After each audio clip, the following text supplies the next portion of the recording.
The point of micro compact carry pistols is basically when you want to get into the club and people shoot that shit up, even though that, I do agree with if you feel like you're going to get shot at a place you don't want to go.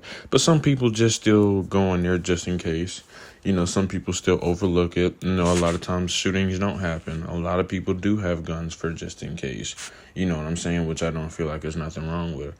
You can always get in a shootout in the southern gas station, but that doesn't mean you shouldn't go. You still have to refill your car every time to go out, regardless if you wish. And I'm not saying that's completely similar to a gas station situation, because both. But my point is, both are situations where anything could go wrong and you could potentially be left defenseless. Only thing I don't like about clubs is that they force you to be unarmed. Which to an extent I get, because, there is alcohol. But what about the ones who, just rent out a section just so their sister could have a party and they just want to look lit and have nice stuff Instagram? Although I do agree that, it's not worth going out there risking your life for and all that other stuff. But at the end of the day, people going to do what they got to do or what they want to do. Or they're at least going to make sure they go for their family at times just to make sure they're safe. It's always more than one side of the picture. Not everyone is just sneaking a gun around just to look cool on Instagram or shoot at ops. Some of us want to live, believe it or not. Micro compacts are the pistols. When they say you can bring anywhere, you can bring anywhere, whether it's allowed or not. As long as you want to feel protected and it's a place where, there isn't any metal detectors, you pretty much go in and out of. I'm completely fine with that. I'm completely with it. Sometimes I also believe in that good people also break bad laws. Because even though I've just been told recently that it shouldn't be a place where they said no firearms are allowed as long as they have security. But shit, even then, security guards are security guards. They're not even as skilled as policemen. And last time I looked it up, policemen miss about 70 to 80% of the shots they have, which is scary on its own. Like, these are the people we have to rely on that's probably going to be late to the scene anyway to save our lives, just to potentially still not save our lives, despite all the extra magazines and bulletproof vests and the capability, to my knowledge at least, for some policemen having automatic rifles. All that just for them to miss most of their shots, still suck ass, still have hella people get away with murder, and whether that's running, driving away, or being able to out-talk and outsmart their ways in certain circumstances. Although the last one I hear is rare, but I can't say it doesn't happen. When you want to go to work, but you also don't want to lose your job just because you wanted a firearm, because you may not live in the best of neighborhood, or the place that you do have to work with right now until you find another job isn't in the best of place, but you still want to survive. There you go. Another situation I feel like I could throw a lot of people in.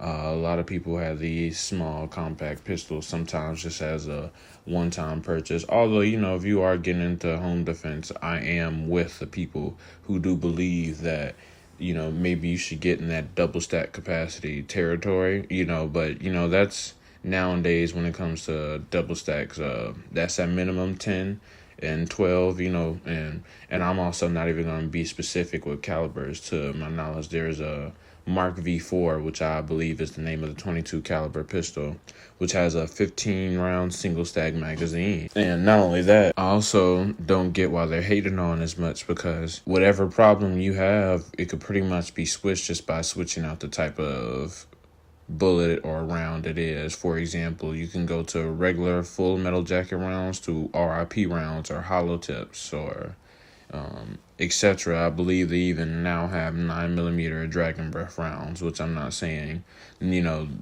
you have to go to the most dangerous round despite the caliber, because some people do it for 9, some people do it for 22 has shot shells, for example, way more dangerous seemingly compared to a normal 22. from an outside perspective. I have watched some videos on ballistic gel, but at the same time, there's typically no skulls involved to the videos I've watched on YouTube. Micro compact pistols, I feel like I'm also a believer that you shouldn't have to ask permission to carry a firearm if you want to feel safe, despite whatever the law says. Micro compact pistols are probably going to be the only option you can have to have a firearm and not have it on you, or have it easy to hide, throw away, or, to potentially get past the police with, which I'm not advising you to do. I would never advise you to make a crime. But at the end of the day, in places such as Chicago, which that really doesn't stop anyone from carrying a firearm for the most part, next thing you know, these kids at time even could end up or being around bad neighborhoods, and some I've even personally seen myself on Wesley Chapel. They end up potentially getting traumatized or spooked by other kids with guns, or just potentially being around a bad neighborhood in general.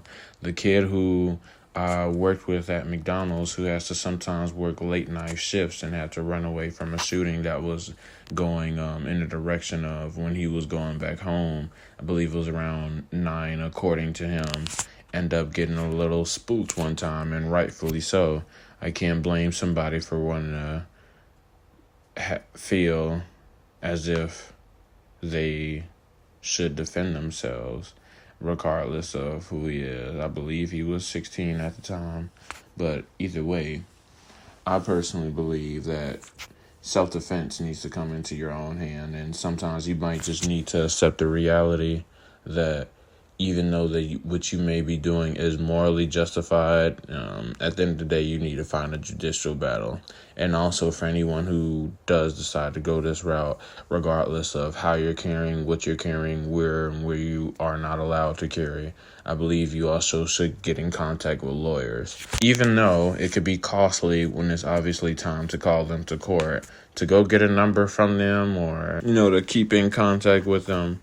Follow them on Instagram, or, keep a couple of their numbers on their wallet, which is nothing wrong with that. I feel like you should always make sure, if you're going to protect yourself, don't just do it physically, do it financially, and against the judicial system as well, too, because the judicial system isn't on your side.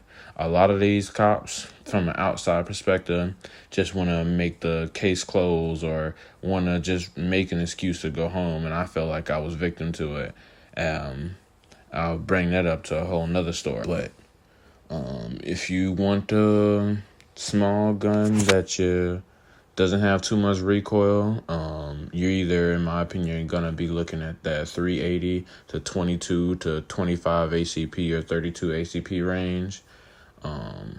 That you could bring anywhere, or just something you want to give to your girl that she knows she could defend herself with if it came time to it.